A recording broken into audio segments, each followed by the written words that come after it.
It's gradual over time. And so for the last, from 1900, whenever this place was founded, this area, to today, 100 and some 20 years, you gradually just kind of whittled away. And because the mindset is like you grow up and you move away, you grow up and you move away, because there's always something else. The last 2 years, in my mind, the cultural flow has already shifted. It's just. I'm Brian Mose, a farmer living in Florence, South Dakota, and you're listening to the Vance Crowe podcast. Welcome back to the podcast. I'm glad you're here. Jerod McDaniel returns. For longtime listeners of the podcast, you know Jerod McDaniel is a cattle rancher with some brash and intense opinions that I love to crash into. Jerod and I have known each other for years. We've done podcasts together. We've traveled together. And I just love that he is one of these people that has ideas and he sticks to his guns and he thinks through things in a completely different way than I do. So you are about to listen to a conversation where he has ideas that I find repellent, and we disagree and we explore and we come back to new ideas. This is a really fun conversation. We're going to get there in just a second, but right now there is actually windows and wires and equipment all coming to the new studio that we are building out, not just for the podcast, but for legacy interviews. This is where I sit down with one of your loved ones to record the 5 areas of their life that is worth remembering: their family stories, their childhood, what it was like to become a parent, and legacy that they want to leave behind. We are building out a studio because there has been such a high demand for this service that meeting in my home studio just didn't make sense anymore. So if you're interested in having me interview one of your family members, you can sign up to have me do it in person here in St. Louis starting around May, or you can have me do the interview over Zoom, where we, no matter where you are in the world, we can sit down with your parents or loved ones over Zoom and conduct an interview where they tell the stories that you'd love to see captured. If you're interested in this, go to articulate.ventures, where you will find a new page describing the legacy interviews. I hope you check it out and consider purchasing this. We're going to do a whole bunch of Zoom interviews before the studio is built, and then we'll largely focus on in-person interviews. So if you're interested in these Zoom interviews, sign up now while there's plenty of spots. So you can do that by going to articulate.ventures. All right, without further ado, we're heading to my conversation with my man, Jerod McDaniel. Jerod McDaniel, welcome back to the podcast. Back. That's right. I haven't been on here. How's it been? 2 years, or right at the beginning of the pandemic stuff? Man, it has been a long time. So if you're a longtime listener to the podcast, you know that Jerod McDaniel is a cattle rancher out in Oklahoma, out in Texahoma. So in the middle of what most people would consider nowhere, but it's a somewhere place for you. Jerod, we were talking before the show got started about how much the world has revealed itself over the last 2 years. What is it like down in Oklahoma right now? It is completely normal and wonderful, Vance. And I would say it's probably been that way most of the time, outside of the initial, kind of state of panic or fear whenever, the very first kind of lockdown thing happened. And what's funny is I'll go back and kind of just, as that lockdown, happened and they deemed everybody essential and non-essential and, whatever that was, we're essentially all essential out here. Everybody works in agriculture providing food. So it was like, well, we don't really stop. Literally. I mean, there might be some people that like stayed at home and, came out, didn't go to their house or something, but that's pretty rare. For the most part, everybody got up and went to work. And in fact, one of the things that I was really appreciative of is during that like couple of weeks of the lockdown, our little town actually had like crazy parties where people were driving up and down the street.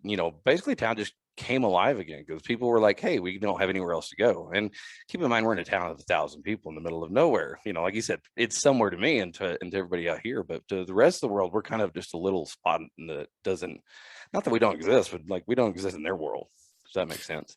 Yeah. Last night I was having dinner with a buddy of mine, and he's kind of a philosopher, definitely urban oriented. And he pointed out about, the culture of America is about freedom and about, their liberties. And if we were ever attacked, even if you knocked down all of our buildings, that we would be this way.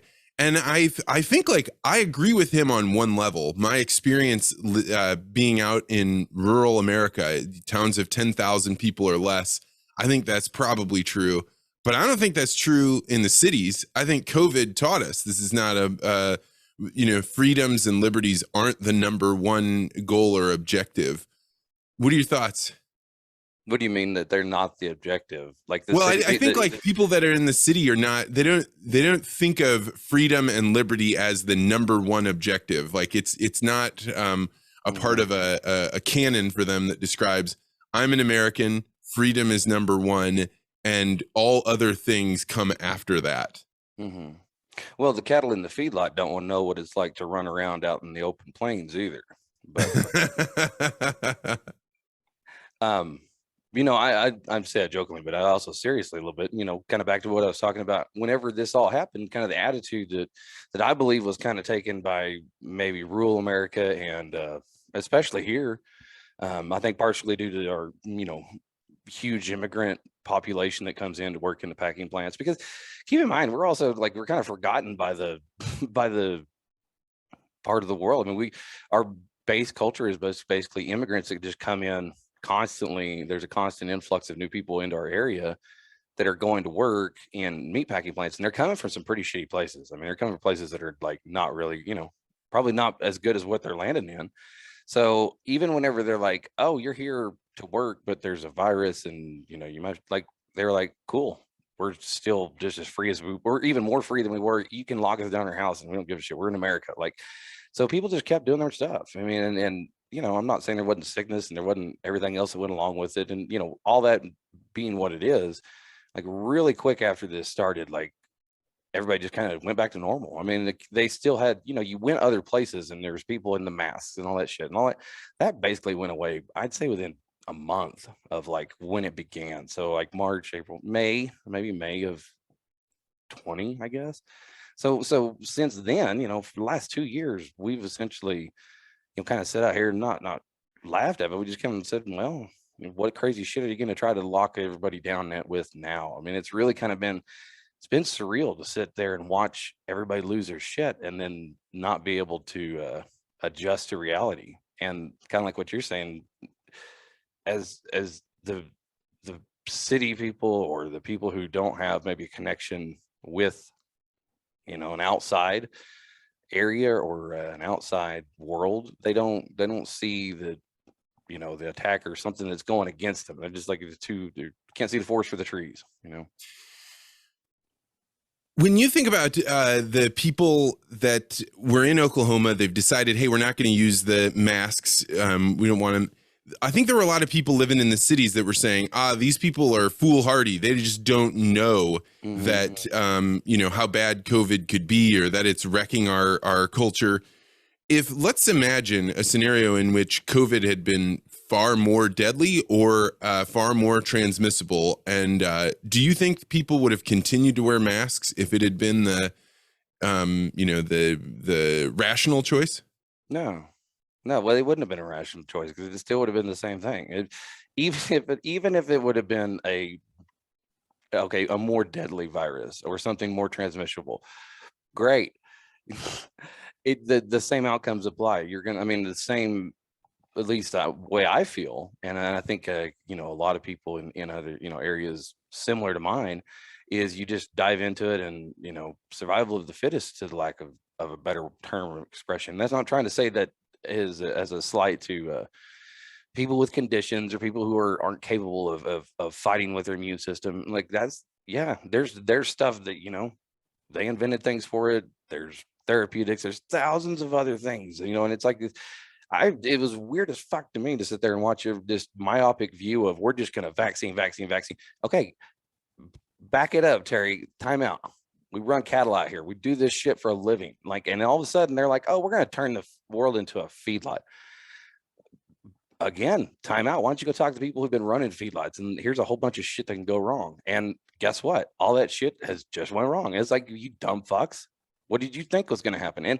And to your point, like you said, the people in the city, they just, they think that maybe we're being foolhardily, whenever I'm kind of thinking like, well, you jackasses you're not even at the beginning of the conversation to understand, like, how is a human to evolve through this, whether it's man-made or whether it's, somebody made some fucking bat stew. It doesn't matter. You're whether it's a tame virus, like you're still gonna have to live, right?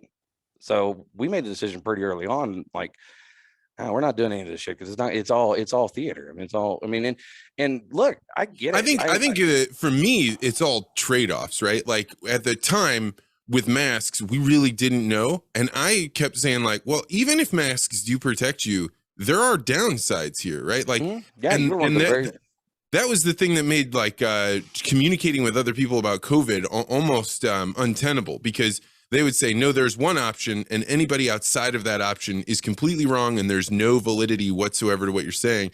And you'd be like, all right, well, when is a little girl going to read whether or not the man that she's talking with is dangerous to her by looking at their face? Like, when are they going to learn that intuition if you put masks on everybody? And that was something that people were like, oh, that's not important. And then you're finding out, 2 years later, oh, wait, all these kids that grew up where they only saw adults wearing masks, now they have all these speech issues. These are up like hundreds of % because nobody was even willing to talk about what the trade-offs were. Well, I don't know that you could say nobody, because there are large swaths of America that said the hell with it. I mean, here's how a mask policy went here. They put a mask mandate on the school because it was, if you had a mask mandate, then you didn't have to do a bunch of the other bullshit. So it's like, all it became was a matter of like, here, let's move these pieces around to play their stupid, shitty game. And really, for the most part, it was, kids, and God help them. or God bless them. I love the kids and youth and the spirit of rebellion, because, man, right from the get-go, our kids are like, screw that. And they would, it was like, we're only putting this up for you. And for the most part, it was always down. And then even at that, it became a farce. It was understood by everybody. And I mean, everybody in the community. Oh, it's all bullshit. And yeah, okay, you put it on to go into Walmart. How fucking stupid is that? Like, just really, you fucking wear it into Walmart. And Julie and I, we both were kind of like, at some point we were like, whenever you really dawns on you, this is all bullshit, you just take it off. And yeah, I remember being like going into it and walking around and like, you do the nod or the wave, the head nod, the other three guys that don't have it on, and you're not in a club. You're just like, hey, we're the only sane motherfuckers in this place. And it's that simple. It really is that simple. That's going on in the suburbs right now. I live in the suburbs of St. Louis. No, I'm saying the nod, right? Yeah, the and even in the very beginning in the grocery stores, like masks were a little bit slow to come on, and then once they hit some tipping point, then boom, everybody in the suburbs did it, and then over time you started seeing one or two people that would be like, well, if nobody's going to come over here and tell me I must put a mask on, I'm not going to. But you had to have a certain amount of balls in the city to go around without a mask, because I had like a little old lady yell at me. I had people in the produce area like kind of not get aggressive, but definitely voice their opinion and look around for other people to try and encourage other people to voice their opinion that I wasn't wearing my mask. It has been a bizarre thing, but it took a lot longer than it did in Oklahoma. That's for sure. This is more of like the last year. Yeah, well, that's what it really, for me, looking out, just sitting where I am. I mean, it seems like the world's about 18 months behind as far as like waking up to this shit. And it's like, come on, guys, you'll get there. You'll get there. Like from the head nod to eventually just completely flip that. Like here, there might be one or two people that wear a mask. Great. Like, awesome, man. High five. Rock your mask, man. No one gives a shit. We're happy for you. And that's where it's at. But, it's weird that in other places, like if somebody else doesn't have a mask, like in the country that I live in, there are places where people are just outrageous dicks to other humans because they aren't putting a stupid piece of cloth over their face. That's completely irrational. There's no fucking sense that can be made of that. And anybody that has like at this point still latched onto that shit has got some major issues that they need to go fucking hug something, because it's like there's problems there, man. There's a genuine disconnect from reality. So when you think about Oklahoma, do you think the people living there, or the people living around in your community, do they view themselves as Oklahomans first, or do they view themselves as Americans? Like what is the cultural kind of, this is who we are when we're living out here? I think you could even break it down as far as like even within Oklahoma, because you know, I'll give you an example. Like we live in the far western part of Oklahoma. It's like, you know, basically out here with Colorado, Kansas, Texas Panhandle. I mean, it's the Southern High Plains for people that don't know. And kind of back to your mask, just kind of tie this together. You know, it all went away for us early. Now this would have been in, gosh, maybe May of 21. I may be off on my time. It's just basically the early part of 21, somewhere in there. So this has been going, you know, it's going on long enough. It's been like a year. So everybody's pretty much rocking along, wearing their mask. You know, it's like very ingrained into the culture. And we go to Oklahoma City with the family, you know, do something. And we're pretty much used to living like we do. You know, everybody's kind of open, you know, and you know, we understand like when you go to cities, you still kind of participate in their charade, because it's like, not that you wear the mask, but like you just go, yeah, we're going to sit here and stand apart and all this bullshit. It's really, you're doing it more as a courtesy to them. It's like, look, these people are too fragile to accept the reality that I live in. So if I go out there and just act like I normally do, they're going to fucking freak out. So you can't go in there with just like, you crazy people, because they're crazy as shit, but there's a bunch of them. It's being culturally aware, right? Like, yeah, you're going to go somewhere I'm else. trying to be respectful to them, but like, okay, went to a restaurant. I don't know, Cheesecake Factory. You can get that out if you're not supposed to say the name of it. It's a stupid restaurant in the city. The Cheesecake Factory is fine. We can shoot okay, it. There you go. Anyway, we go into this restaurant, and it's me and the family and everything else, and we're waiting to get set down. Of course, I don't have a mask and this shit. I think some of the kids, people were still doing it. You know, we were in Oklahoma City or Edmond, or, you know, a population hub in Oklahoma, the capital, and going to a restaurant, and these little waitresses just flipped their lid and were like, you have to wear a mask, you know, losing their shit. And keep in mind, I didn't live in this. So I was kind of like, oh shit, you know, this is like, are you people still haven't figured this out? You know, but again, trying to be, you know, polite. You go out the car, go grab the stupid little fake bullshit disposable mask that's going to end up in the ditch 5 minutes later, and you put it on your stupid, you know, ears, and you walk literally 15 feet. No mask, walk in the door, put your stupid thing on, walk 15 feet, take it off, and sit down. The height of fucking stupidity is just beyond me how dumb this is. But okay, you know, like we're playing along with your charades, and everybody, we're ordering the food, all this stuff. And I'm not making a shit about it. Just, you know, we're all happy to be with whatever. And I distinctly remember this. The next thing is a guy who lived in the city, obviously, him and his wife and a couple of their kids. He walks in, and he is like, you could tell he's anti mask, he's anti everything, but he's like a dude that's in the city, and he's just got this bewildered look, like he looks like a 1,000-yard stare, like he's been fighting his whole life for this moment. I mean, but he has his mask and he sits on, and it's weird because he doesn't want to have a mask, he doesn't want to do all these rules, and he's bitching at the waitress the whole time about how she's such a, you know, this and that and everything else. And he looks down at me, and of course I got my long hair, I look like I look. I may be a problem, and I'm sitting there in this big table with this giant family. We probably have 20 people in this. You know, it's holding court.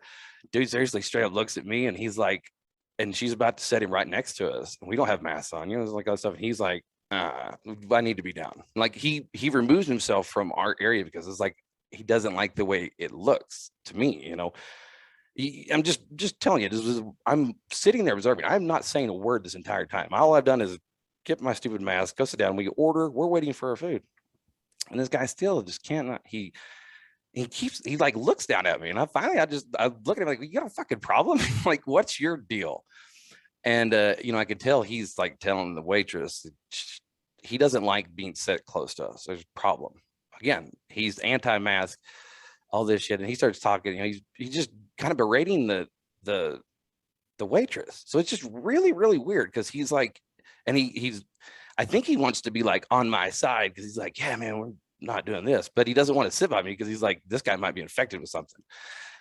And that was this guy's world. He was so crazy and caught up in the drama that some random person that he didn't know, he was concerned about who we were, and we didn't have masks on, we might infect him with something. But he damn sure didn't want to be wearing a mask. He didn't want any part of somebody telling him what to do. And then he didn't want to be set by someone who might be like a problem. And you know, and it's just one of the things, like, I'm like, this dude, and there's a million of people like that. Like, that guy had just lost his shit so much that he couldn't function in a restaurant to go sit down. Yeah, and the kind of fascinating thing is like each person's individual decisions stack up to be what a culture is and an economy and a community. Like everybody's taking their own individual actions. And it seems to me that there were things, and you're like one of the most vocal people on Twitter to say like, I'm going to call what I think balls and strikes are, and I'm going to call them out. When you look at the way people expected things like the price of goods to be in the future, why do you think that people are surprised that from the collective actions, both of the government and the way that human beings are acting, that prices are, soaring up right now? Why are people surprised by that? I think they're naive. I don't think they have and again, that's back to the connection of if you've never seen an animal go hungry, you yourself, well, you're not going to understand what it was like to be hungry. I mean, but we've always been able to go get the grocery store. And even if you don't have money, well, you can get food stamps. And I'm not trying to be flippant. I'm trying to speed through the process. Like there's always a backstop. There's always security. You're never going to run out in our part of the war, in our America. Right. Well, guess what? Nobody gives a shit. I mean, and I guess my harshness to it really became back, to the beginning when you go to essential and not essential. Well, let's just stop right there. I mean, you and I may have talked about this, and it's been discussed ad nauseum, but when you start to say you are essential and you are not essential, that makes me feel pretty good whenever I'm running around going, hey, I'm essential. The world's going to hell, but they still need me. Literally. Okay. How about if you're that the poor guy that's like, yeah, you're not really essential.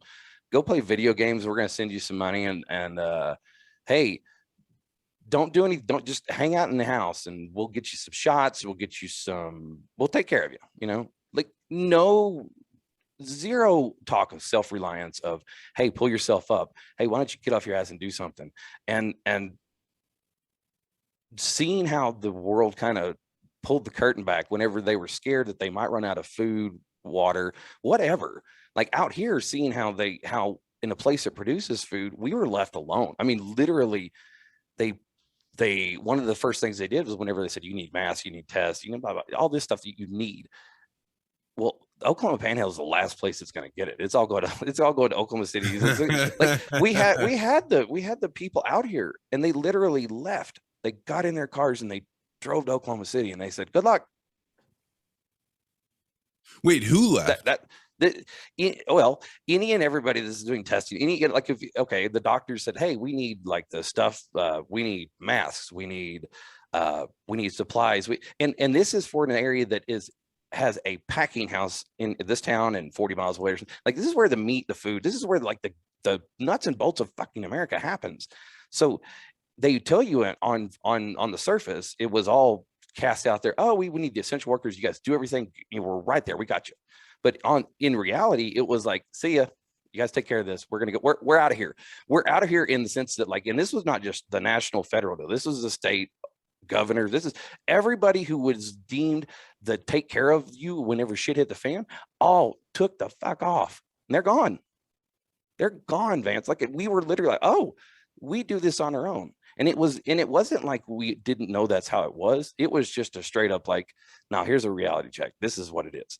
So from that point forward, my perspective was, this is all bullshit, because it's not that humans are not reacting to it the way humans should. And then you slowly watch this thing get hijacked by a narrative that is, or maybe the whole time, I don't know, that the longer this goes on, I'm not so sure that the whole thing wasn't entirely planned and just kind of done out with the point of getting like the social credit system or something of that ilk, installed, or at least getting it put into place. I think ultimately we'll probably find out that, and there may even be a depopulation aspect to the vaccine. I mean, I don't care saying them, because I think that that's all viable things. And again, too much time has passed. So to me, these, the grand narratives of conspiracy, the reason that I struggle to believe them is that I've been to the top, and the people at the top are not competent. At least the political leaders are. The people that are installing them and the people that are behind that may be far more capable. But I can tell you that the people that actually have the vote, control the how billions of dollars are spent These people are not chess masterminds. They are placeholders, and if they don't do what they're, somebody wants them to do, then they're gone. How easy would it be to manipulate said placeholders? Yeah, I mean, like, I'm very suspicious of conspiracy theories, if only because people can't keep secrets. So people almost always tell what they're doing, and those kinds of ideas get out. And two, I mean, I think most human beings are completely incompetent outside of their one little area that they're capable in. And so conspiracies require vast sums of people. I'm not saying it can't be done. I'm just saying I'm hyper sensitive to those being an easy way to explain why the world is working the way it is, but hard to prove, which makes it kind of this always like an urban legend that can be used to drive people's actions in the same way that regular propaganda can be. Well, I think I'm baffled. I'm not baffled. I think it's the same thing. I think it's basically you have a certain number of people who can kind of drop the illusion or the facade that is the storefronts with no back of the building. That's basically what our administration is. I mean, they exposed that in Afghanistan was they threw the door open, and look, there is absolutely gross incompetence from top to bottom throughout this administration, period. No questions, no political, they're because they're Democrats or bullshit. These are humans that can't function. So yeah, Vance, there's a bunch of dumb bastards that can't put together, come here from Sikkim. And I think those people are very easy to manipulate and control because they're all dirty as hell. And I think it is, you say people will shut their mouth if they think that there's like being blackmailed. I think it's very easy that this, and if you look at the World Economic, the WF, I mean, you kind of can piece all that shit together, and yeah, you can't link it this and that, but every day more links keep getting put back. Every day more things keep getting drawn, connected, and to the point, like, you can't just say, well, it's not really happening. Like, bullshit. Either it's happening or something far worse is happening. Because it's not just a comedy of errors. I don't think it's a comedy of errors. Interesting. So you think there's a group of people? How many people do you need to get together to be able to pull off a conspiracy that is global in nature?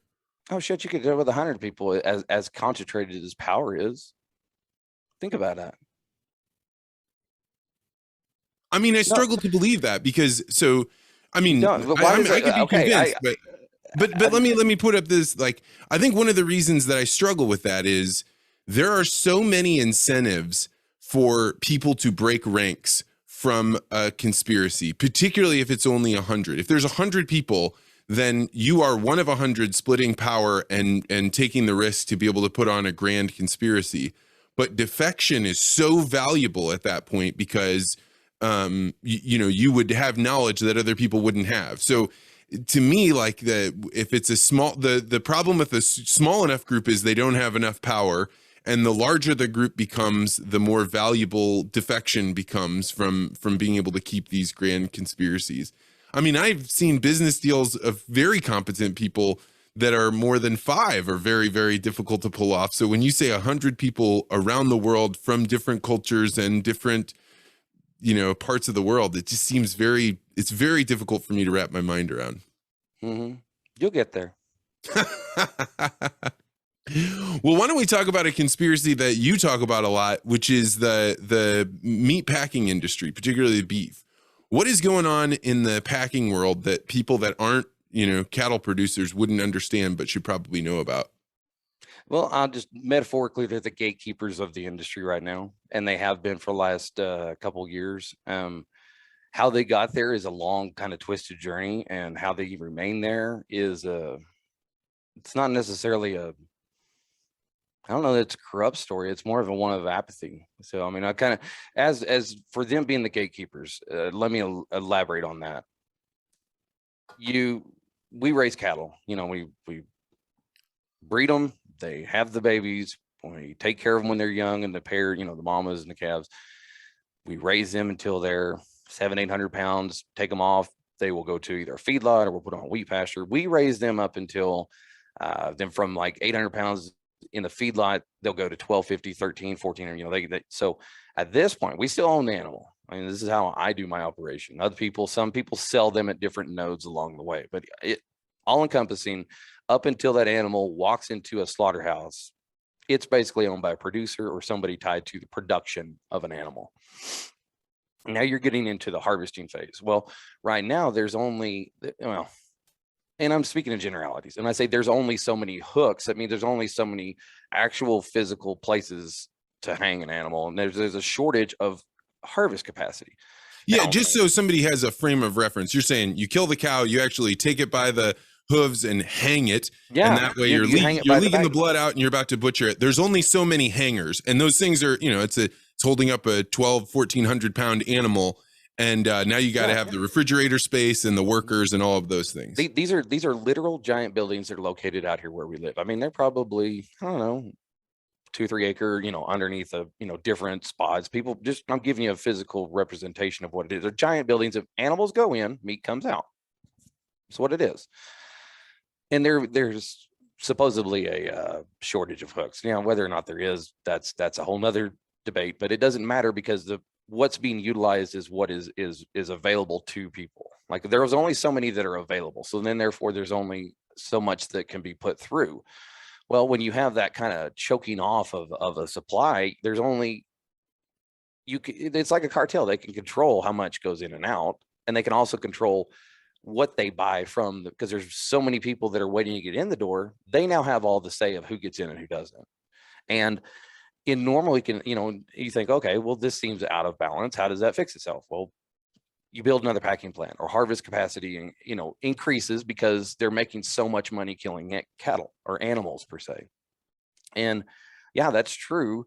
But there's so many like backstories between regulations that have kept new plants from coming online for decades. This isn't like it all happened because of COVID. This is a train wreck that's been coming on for the last 20 some odd years. And it has to do with like efficiencies, and efficiencies are driven because we want to keep cost of production down. Why do we want to keep cost of production down? Because we want to keep our prices low. Why do we want to keep prices low? Because all the consumers want shit cheap. Congratulations, people. If you run out of food, it's because you wanted your McDonald's for the last 20 years and you wanted it cheap.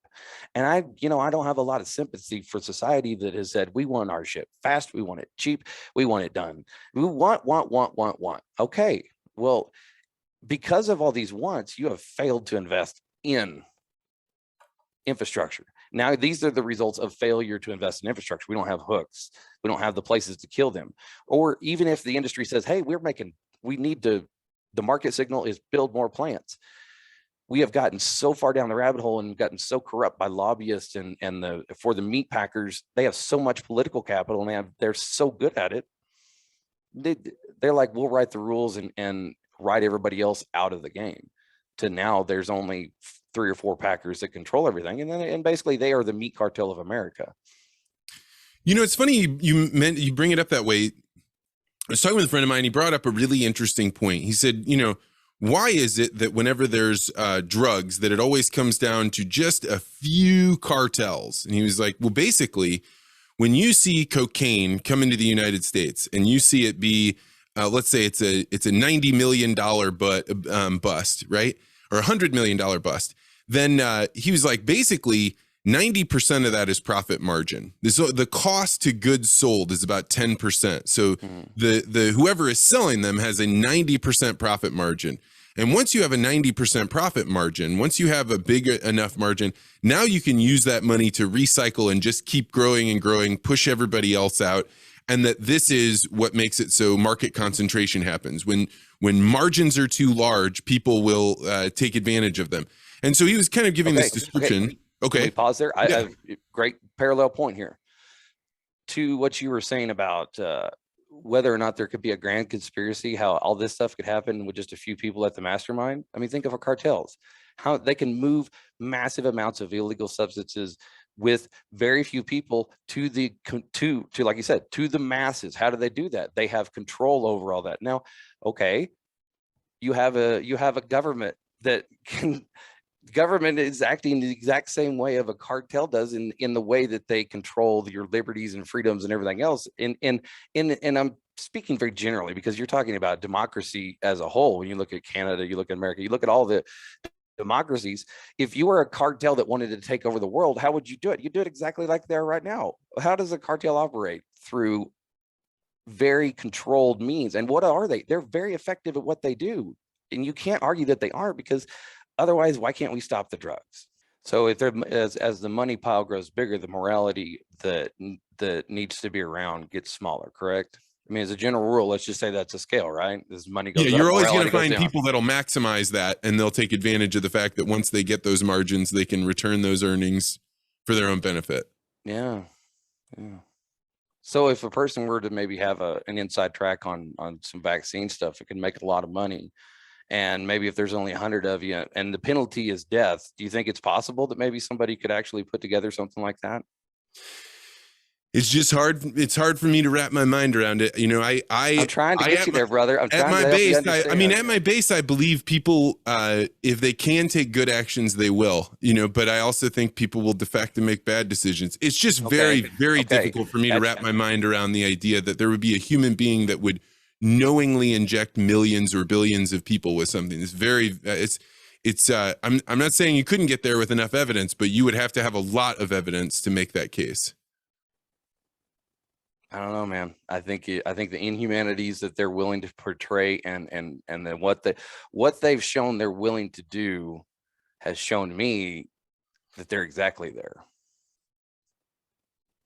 And then who they are, it keeps getting, it comes more into focus as time goes by. I mean, I have no doubt. Probably within a year or two, a lot of this will be exposed. I mean, it'll happen so fast. It's already happening, really. I think that the war that, theoretically is happening in Ukraine is essentially just a direct distraction to keep everybody's mind off of. They just kind of kicked the shit out of the world for 2 years and told people go fuck themselves with literally every one of their human rights. That's not made up. That's not something from some figment of my imagination. It's a conspiracy. That fucking happened. No, I mean, that's true. And there are people that drop bombs on other countries. No. Hey, I get it, man. There's a whole bunch of awakening that I think that has happened to America. They're like, oh, this is the real world. This is like what happens to everybody else. Just like, I mean, I had a little epiphany. You watch the Canadian truckers. Look, man, they're just the same as the people that are around here. They're kind of like, I'm not saying they're the same. I'm saying that the mentality of we're fine not needing you being like the government and everybody else to tell us how to live our lives. It's pretty much like, we're fine on our own. We don't need this. The way that was dealt with, humans that were like, hey, this is bullshit. We don't like this. And if you couldn't see that just like coming down the pipe, the authoritative, screw you, we're going to stomp this out, make emergency powers, basically take over and become a dictator and kick the living shit out of people. And then be like, okay, we're good. No, we're good. No, that's not fucking normal. That is not fucking normal. Humans don't do that. No. Yeah, I think you're right. I think that people became more comfortable with having the government have authority than I expected possible. I definitely was naive. I remember the day when St. Louis County finally asserted that they were going to put people in lockdown, and I was sitting there being like, how is this even possible? When you do this, you're putting everybody under arrest essentially. And then when you go from that to what's gone on in Canada, where the prime minister and other people that are in government positions can say, we're gonna take over the banking system and allow you to just seize anyone's assets that they have and any business that they're related to. I mean, that is such a grab of power. But if you had done it before COVID, people would have they would have bucked against it a lot more. I think, maybe not, but in this case now they won't buck against it. And why? Because they've been conditioned to, this is what you have to do to be safe. Look, man, they've been selling this bullshit of we're going to make you safe. We're going to help you. Like, they've been casting that we're here to make things better blanket. The thing is that I was very out on the edge. They pulled the blanket back and said, nah, just kidding. We ain't got, like I got to see that. And I was like, wait a minute, that really stops, because look, man, I get it. You have this sense of like, hey, we're all together, they're humans. There's nobody that would really do this. And then you see like, no, when it comes down to it, they will immediately be done with you, yours, and everybody has anything to do with it. As long if you don't fall lockstep into line with the way that they have deemed society should go.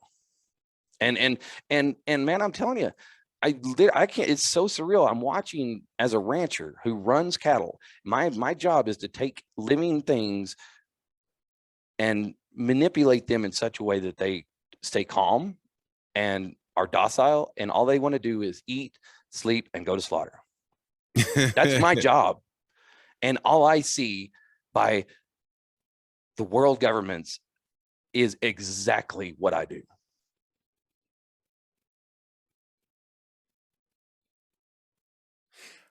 How does one react if they believe that this is what the government is trying to do to put them in CAFOs and keep them docile until they can move them along? What do you think people should be doing right now?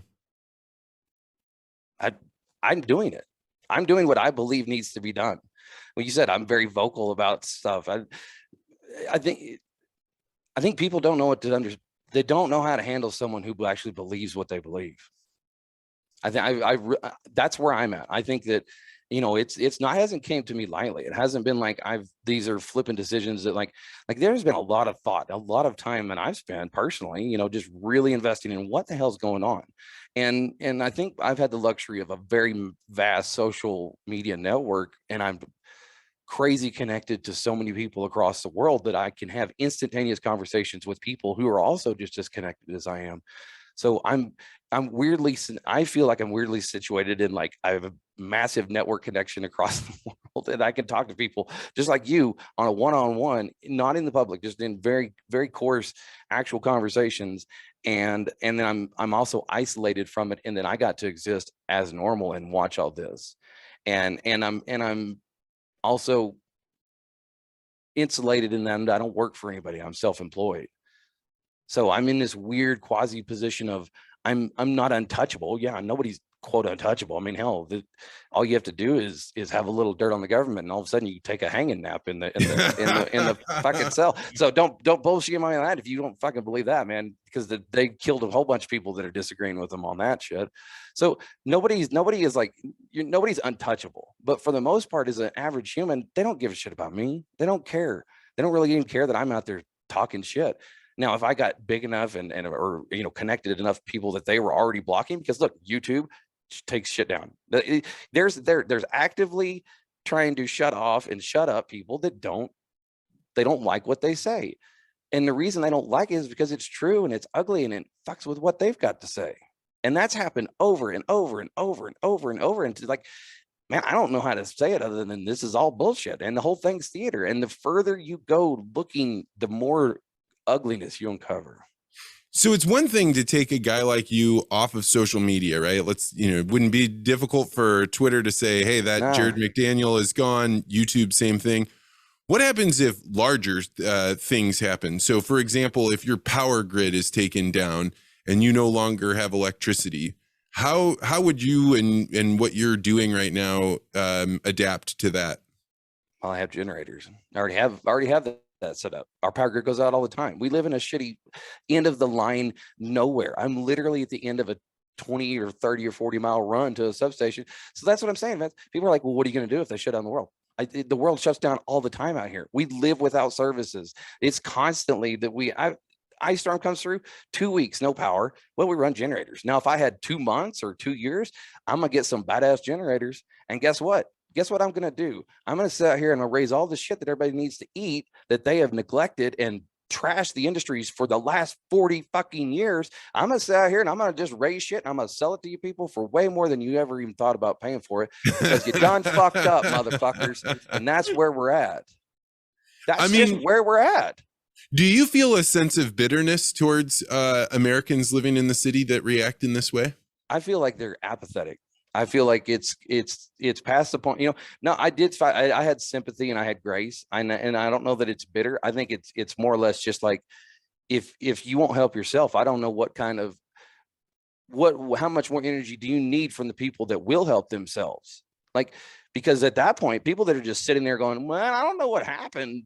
The world's shit. And I don't know what's going on. Like, motherfucker, you've had 2 years. If you don't feel like it's time to get off your ass and do something, you need me or someone else who's figured it out to come drag your ass up. No, we literally live every day as a living example, in not defiance, but in just simple, we exist. We're the control group. No, look, nothing, come out here. Come. Why aren't we all dead? Why are we all dead? But, I mean, that was the whole point. Oh, you mean why aren't the people in Oklahoma all dead after something like COVID? Why hasn't Sturgis? Why haven't all those? What, you know why? Because that shit wasn't real. All the bullshit that they fed was fucking bullshit, and that's where you have to go back. You're like, okay, it was like, I don't know. Well, go back to the beginning and really look at it. And man, that's what I'm telling you. I control animals for a living, and I watch the government's immediately go from, we are here just kind of, like quasi, you manage trade, economic affairs, some political grandstanding, but it's all just kind of for the purpose of keeping things going. That stopped, and it turned into, hey, we're running this like a worldwide ranch, and we need, and like the way they tried, like, if I don't want something to get with this group because they're like, oh, this one might be infected, we'll lock the gate. Let's keep this over there. And you know what? Honestly, I don't even do that anymore. That's probably just a myth, because I'm like, fuck it, let them get together and we'll doctor the sick ones. Because or in the idea of mass treatment, that's a cattle thing. Like, oh, well, we've got a whole pen that are at risk. Like, say they've been shipped around, they're under stress. These cattle might develop pneumonia, they might develop something, and then that might kill them. Well, that's a bad economic outcome. So we are like, oh, well, hell, let's just give them all shots because shots are cheap. And that's true. Now, there are bad things that happen, not very often, but like in the grand scheme of things, if some animals die, you eat them anyway. Very flippant. It's not flippant, but that's, you have to understand, we as humans eat animals. We are above the food chain. We are here, and we treat animals like this because we control and use them for our own existence. And whenever the people of the governments of the world start doing this and treating the humans with the same control and methodology that ranchers and people who control animals use, that's really fucked up.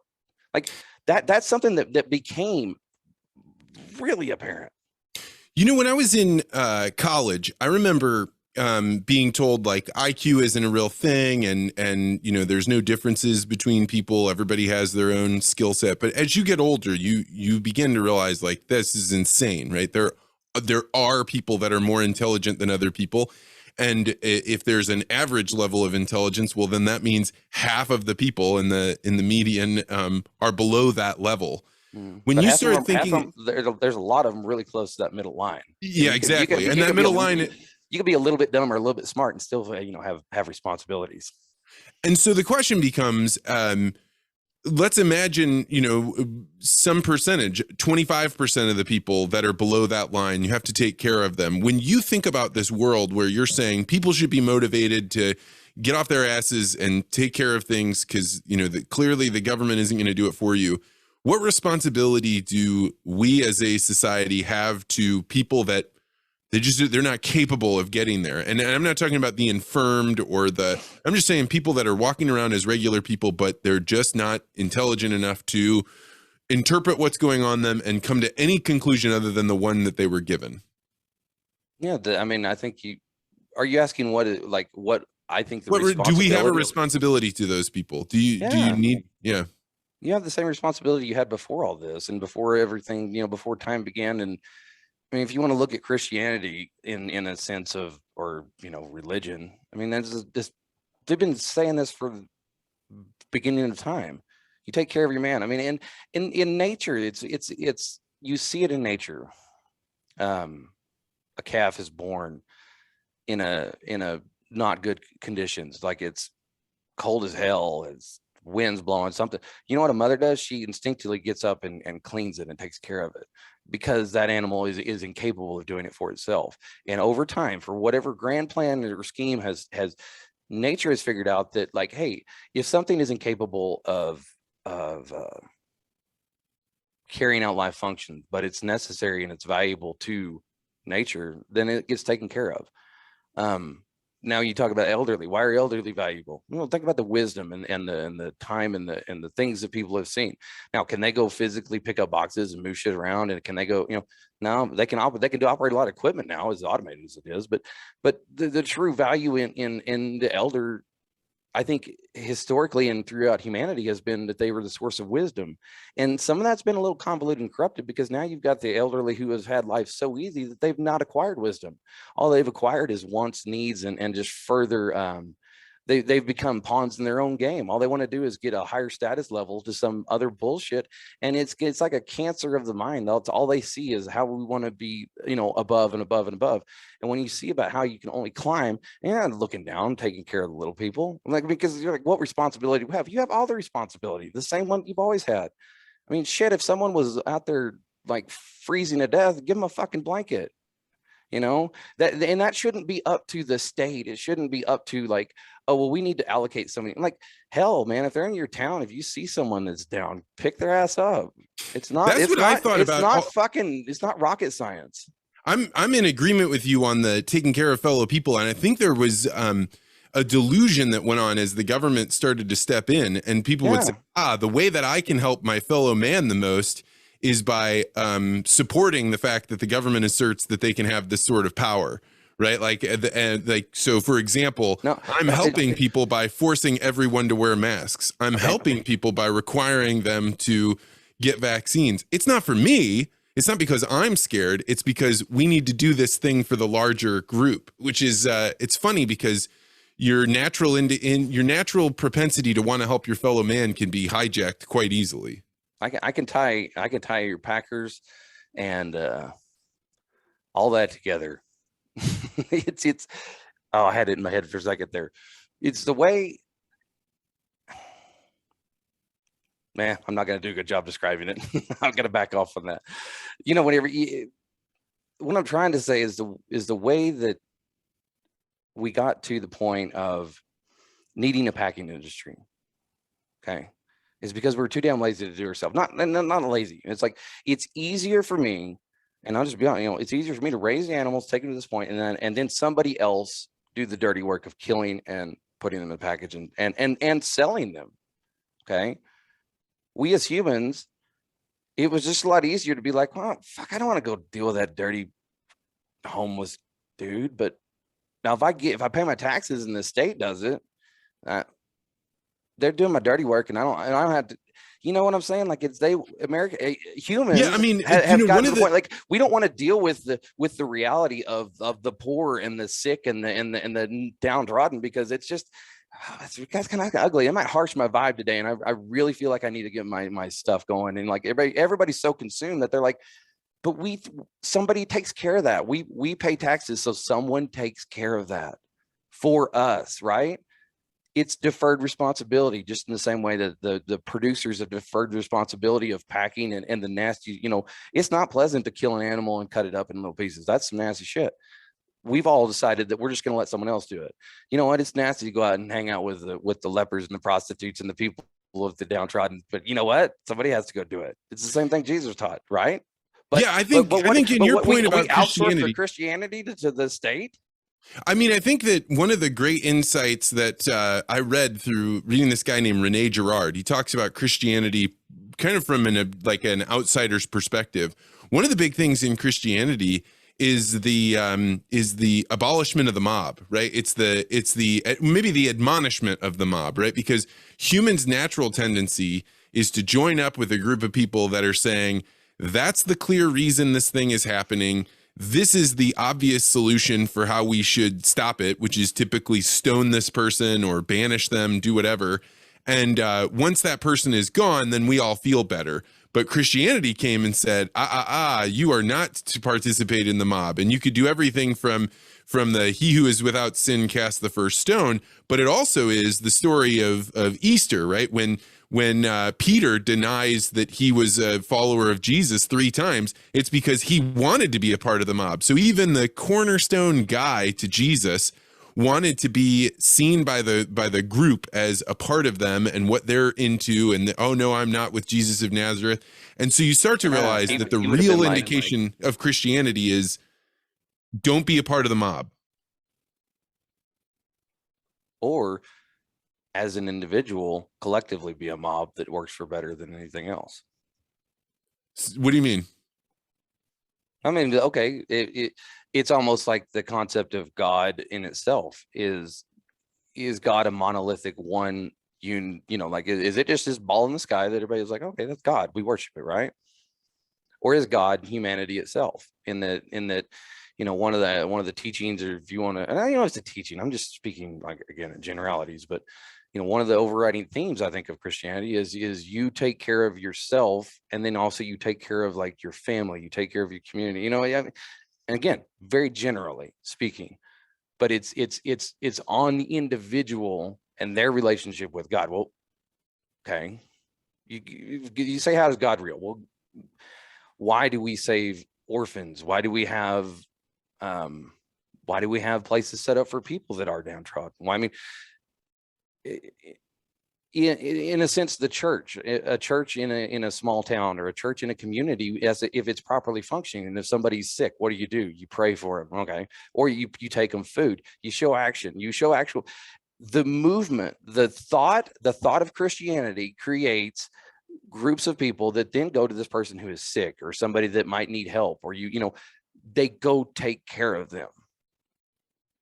That's God. That's God. It's the thought, the process of we as a group, as individuals, an individual of a person, like each person individually in their relationship with God, which God might as well be your neighbor. God is you. God is everything around us. But the point is that the decentralized nature of God in itself just is right there.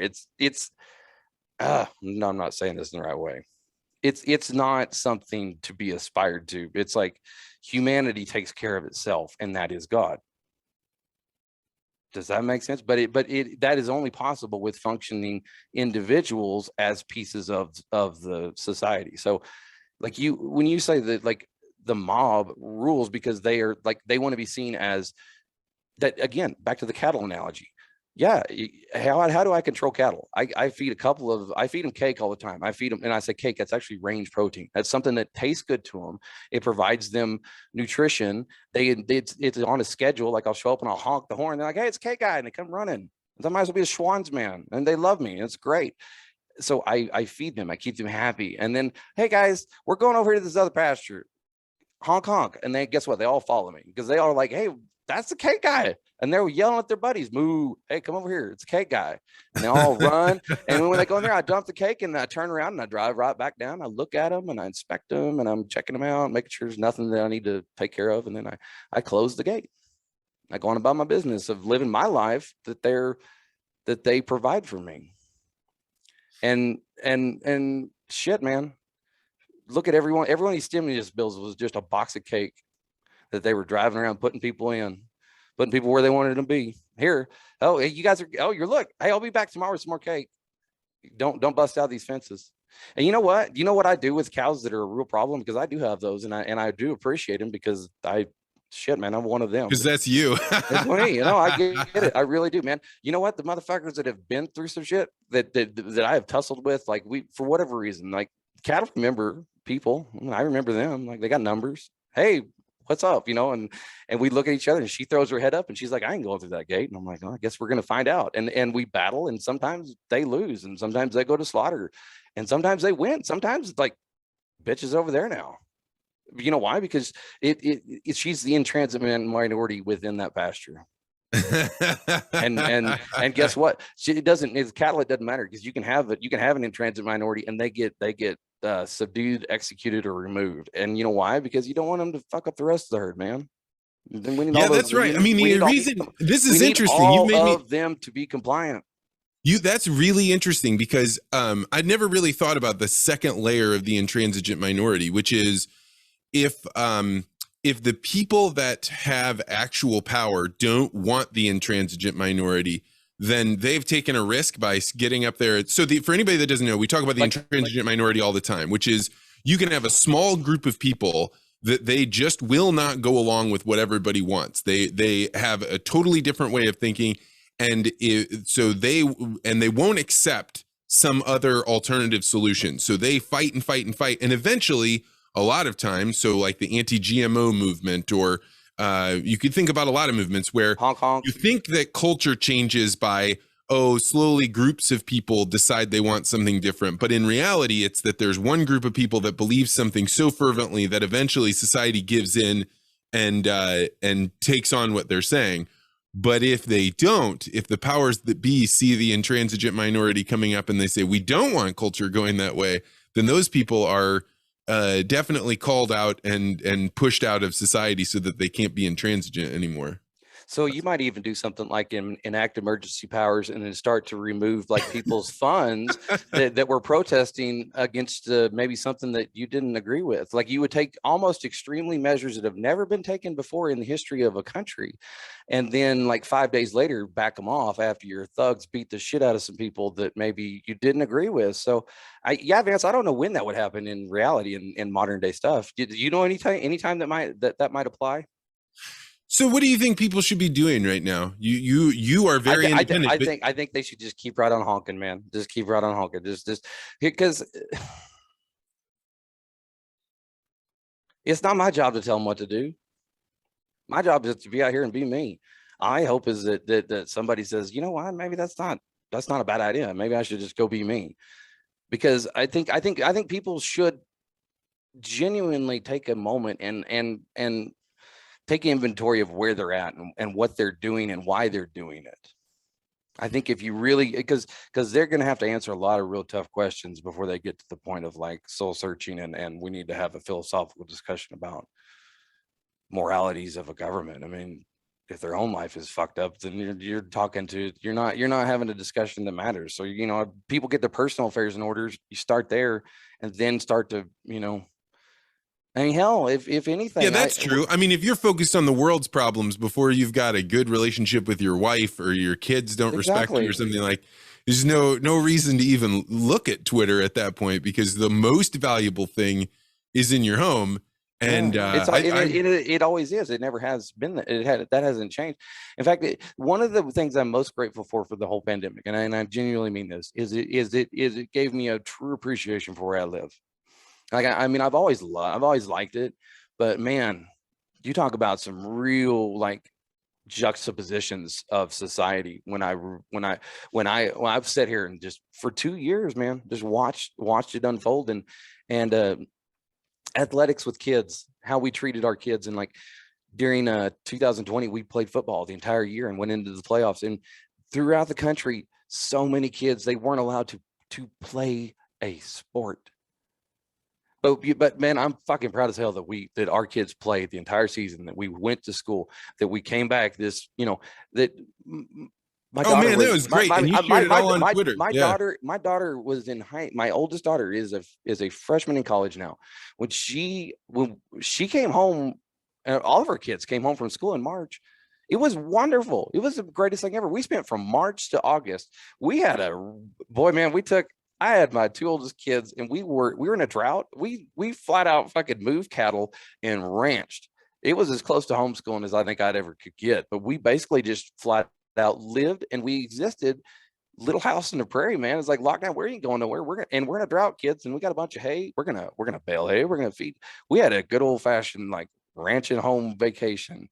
And when you get left out here in the middle of nowhere with when they say, okay, we're taking back the world. You can't come to the cities. You can't have the stuff that we promised you that you're going to have if you stay out there and work and do all that crap. Because it's all in the city. You can get it whenever you want. Time out. You can't get it anymore.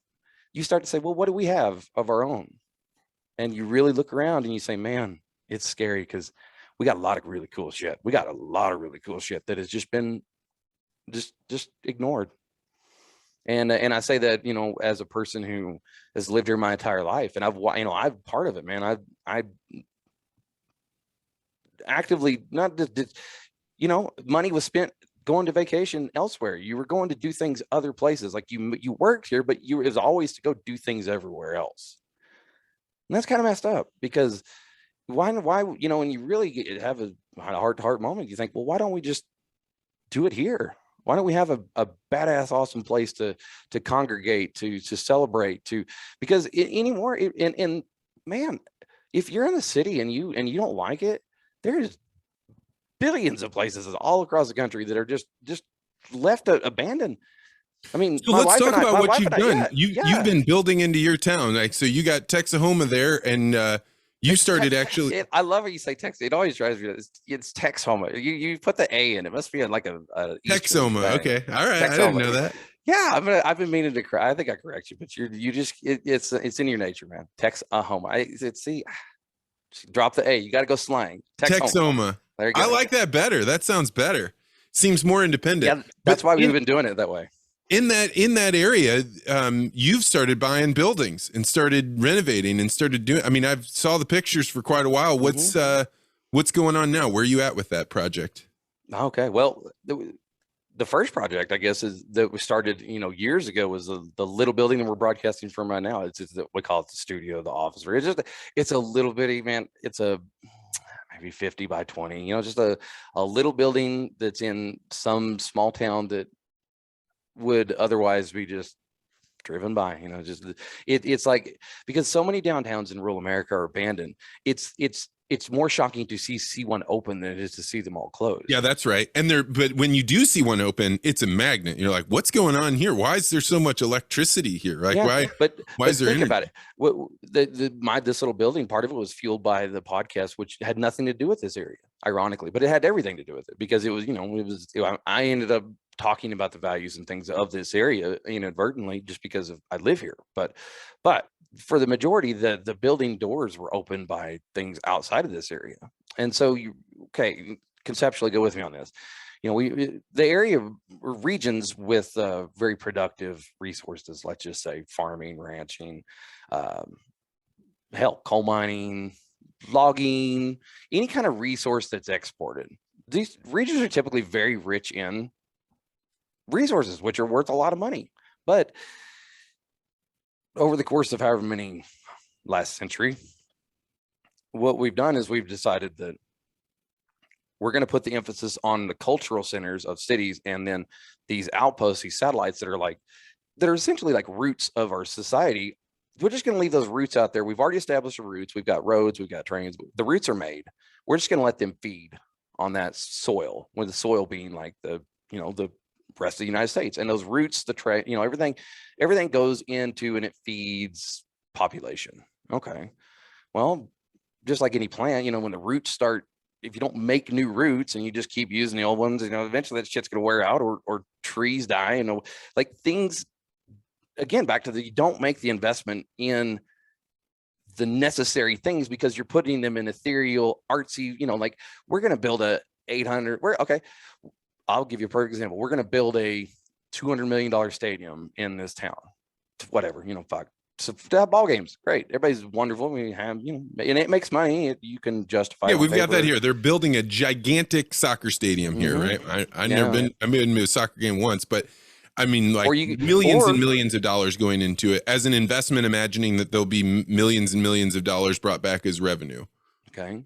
Or what if you took 200 million in general terms and dispersed that amongst 20 $10 million elevators that would last for the next 100 years and serve a purpose, as in collecting grain and doing things other than just for ethereal spectators. Like, you're not feeding anybody in that Coliseum. You're not doing anything of substantial matter of actual physical substance. You're entertaining, which keeps people placated, which is nice.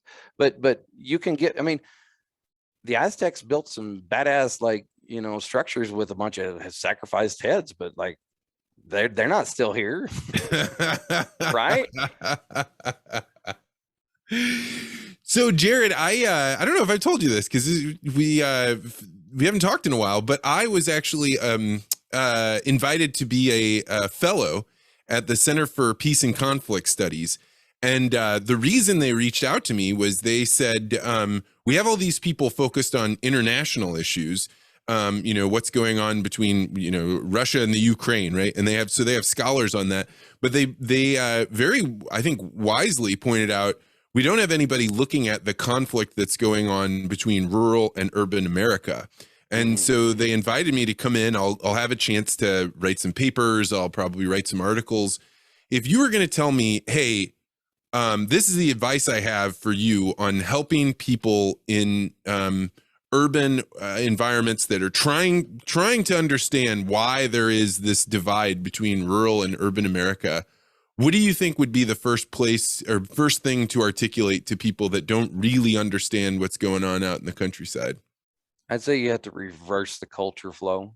If you look at how everything has been, again, back to what I was saying earlier, resources, not only resources, but culturally, everybody's been focused solely on, like, shit, man. I bet I can go to anybody in this town. They could probably tell you who did the halftime of the Super Bowl, right? Yeah, probably. Why in my town? Why does that matter? Like, why does that matter to us here? Other than it's just like, it's cool, it's conversation. But we're talking about stuff that happens somewhere else that has no bearing on anything, like physically in our world. It doesn't hold our kids at night. It doesn't feed them. It doesn't keep them warm. It doesn't keep their football games going. It doesn't fight off the oppression of coming down the pipe. It doesn't do any of those things. It just exists to, fuck, it's kind of like TV, man. It's just something to keep people dumb. I mean, okay, if you're in a crowd and I've been there, man, I've been in stadiums whenever like the touchdown scored, it's like, rah! And it's like, hell yeah, dude, that's a livid experience. Concerts, the same way. Concerts, man, you can get caught up in the like that craziness of power and moment. It also exists in nature. I mean, when you're in the mosh pit of loading cattle in it and they're kicking the shit out of you, and then like, that's real, man. That's all the adventure I need. I got plenty of it. I step in. And I'm not just saying this about cattle, but like, people live lives of real danger and risk, like in blue collar society. I think there's very much like guys I know go out every day and they'll play around natural gas wells, and they're safe and they're not going to get blown up, but like, yeah, people die, and shit. Where one of the biggest things, I think in a lot of urban, like, it's so insulated and so safe and so buffered and band-aided that like they don't have, so the rural urban divide is like they're two different people. And so get the people who have been the focus of the attention, turn around. Why don't you look back that way? Come out to places like what we're doing with, like, talk about the buildings. You know what? We're gonna put something together, and it's really not to get people from other areas to here. We're building it for our community, or rehabbing it for us to use. Now, if someone else sees that and they want to come out and drive by and look and be like, oh, what are these guys doing? Then there might be an idea of like their understanding of our culture, because I don't think there needs to be any more of like us going into the city. We've been doing that for 100 years, right? Like what? Yeah, what do I need to know about? The thing that strikes me is I had been kind of coaxed into the narrative that not only do you want to be in urban centers, but to be in an urban center that's oriented towards the international scene. So getting to New York or Washington, D.C., then you could finally start living the real life that you see on TV and that you know about. And one of the things that happened when I finally got to the World Bank, and I didn't just get into the World Bank, I was at the highest level of leadership. I got to be a part of planning these meetings and sitting in on them. And I realized when I was there, you don't mean anything, you're entirely replaceable. And I compare that to, say, the Ring brothers, who instead of trying to get into Washington, D.C., stayed on their farm and worked on things. One works with the electrical, getting generators to work, and one's focused on cattle. They never had a day where their work didn't matter. Whereas I went 2 years where anything I did maybe got like checklists done, but in effect, almost meaningless. And I think the people living in the city feel deeply a sense of void about the fact that they are non-essential, but have no way of understanding what is the perspective of somebody that stayed essential, not just their whole lives, but for generations. I think that is one of the big divides that is like conceptually or culturally makes them, like you said, different people in some profound way. Well, I mean, it's basically if you want to go even you could say that the reality split in 1900 or 19, and for the people that stayed like in rural America, or families, and even the ones that are coming in from other countries that are assimilating into those rural areas. And the reason they're assimilating into rural areas is because that's where all the meat, the nasty shit. People don't want a meat packing house in urban area. That's why they left those. You know what they don't want? They don't want windmills because they're all the fuck out here. You know what else they don't want? Natural gas wells. They don't want irrigation. They want corporate hog farming. But guess what? We have all of that. We have everything that we and I say we, and I just say we collectively as like, and I'm speaking Oklahoma. Yeah. Well, not just Oklahoma. I mean, but that's true for Iowa. It's true for Illinois. It's true for Ohio. It's pretty much. But Oklahoma is definitely different. So I have a chance to go all over the United States. I've been to the urban populations, and now for the last 7 years, I've traveled around to the rural population. I can tell you, you land in Oklahoma and your Uber driver is telling you about the land of the free and why it's good here and they don't have regulations. Oklahoma is a very different place. And it's probably because there's very little cultural mimetic desire to be there. Nobody gets status by living in the panhandle of Oklahoma. And so they're not a part of the status game that you were talking about. And it's a different mentality. Until they do. Mm-hmm. You said, like, there's no part of that. The people, like you said, we exist because no one wants to be here until they do. I mean, the point is that I can show you pictures, and I will when you're out here, and you come see the building. I'm going to show you some cool shit we're doing as far as like the history of it, and kind of putting it together. But man, I came across pictures. It's really cool. You see in 1910, you look down.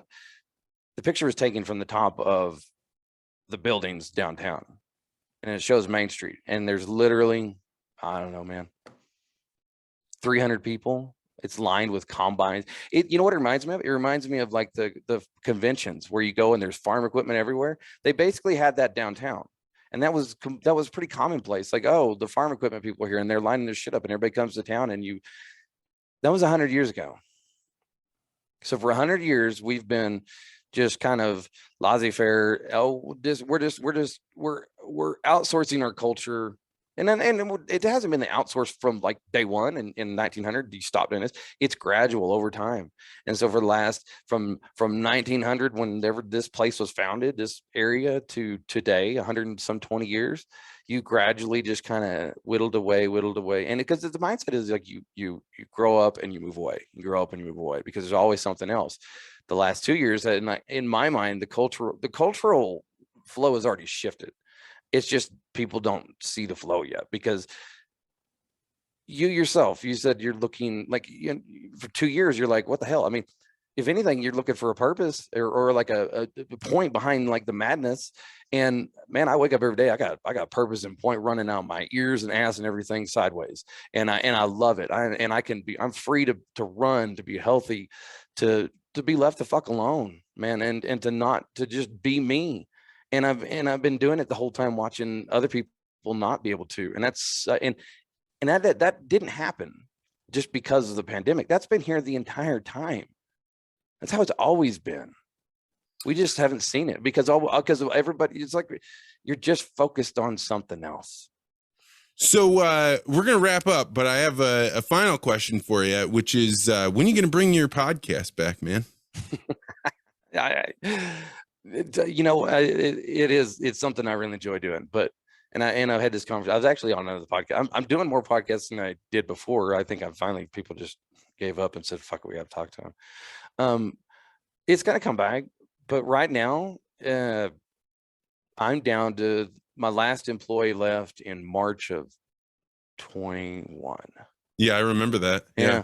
Yeah, that is the last guy. Like at one time I had 4 or 5 employees and it's not his fault. It was just an older man, and he said, look, I just can't keep doing cattle and farming. And I'm like, well, I can't do it. Like, I need someone to do both of them. And it was an amicable thing, but being what it is, and I've got kids that are older, and we just said we're gonna, I'm gonna be the one here all the time, and then wife and kids and friends that come help. I just hire help and bring in people, or Julie and I do it, or we truly went back to just straight up, it's just us and whatever we bring in. We don't no more employees, none of that. And it's a very fulfilling life. It's wonderfully fulfilling, but sacrifices have to be made. And I love the podcast, but man, if it means that I can't, because in order to do the work, it takes this much time. There's only so much me to go around. And then the time that I don't have, it's dedicated to, hanging out with the family, going to the 6 kids and one in college. And there 4 days a week, I have basketball, like during certain seasons, we'll have basketball Monday, Tuesday, church on Wednesday, Thursday, Friday. It's a Saturday. It's like, oh, we're gonna hang out as a family. So if I'm like, hey guys, we did shit all week, but I'm gonna go podcast real quick. That ain't cool. I mean, it's nothing against it's not that I don't want to do it. It's like, that's just not part of my reality right now. And it hadn't gone away. I'll do it again. Hell, I'm doing it right now. And honestly, I'm kind of glad that it kind of took a pause and had a hiatus, because it's going to be interesting when I do fire it back up. I think it's going to be a completely different animal. I don't.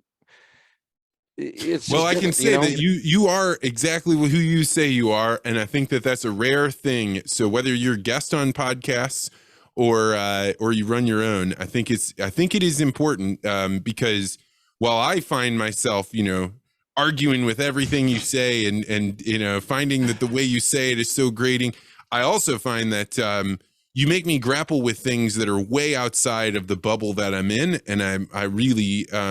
So if you don't have time to do a podcast, then we can keep, for listeners that don't know, we got up at 4 something in the morning to be able to do this, and I'd do it again tomorrow. So hey, that's the thing, is that you find time for the things that truly matter, and I enjoy. That's the thing, man. I enjoy like hell talking to you, and I'll get up all day long. Okay, 4:30, fuck it. You know what? As opposed to what, sleeping for 2 hours, and 10 years from now, I can look back and we can enjoy this conversation. I won't remember shit of a dream that I had, but and something people may not realize is that you and I have breathed the same air, literally. And man, I can't keep. This comes back to me a lot, because we literally, right on the heels of this pandemic, you, me, and Dwayne Faber, we went international and did a fucking podcast in Canada. At a cattle show in Canada, one of the biggest cattle shows in there. People might know this. In November of 2019, right? Is that right? November of 19, right before Thanksgiving, me, you, and Dwayne, or Dwayne, you and I, however you say it, you can list correct, whatever. We all went up to a livestock show and did a podcast, and then flew the fuck home. And shortly thereafter, the world shut down. And fuck that, man. I wouldn't go back to Canada until they have a regime change. Fuck that place, man. I love you Canadians, and God bless you guys, man. You're my brothers, but you guys need to chuck that fucker up there. I won't go back to Canada. I mean, I love it, but that's insane, because that was right before this happened. You and I were on a trip together. Yeah, I went up to Canada one time after we went to Agribition, and I heard a speaker that spoke before me, who stood up in front of the crowd and said, Alberta, your only way out of this, of the regime of being controlled by Ottawa, is to become the 51st state of the United States. And I remember thinking this guy was completely insane for saying that. And I thought, one, I thought he was going to get booed, but two, I thought, like, wow, that, why would the Canadians ever want that? And fast forward 2 years later, and you're like, I see. And turns out he's right. Yeah.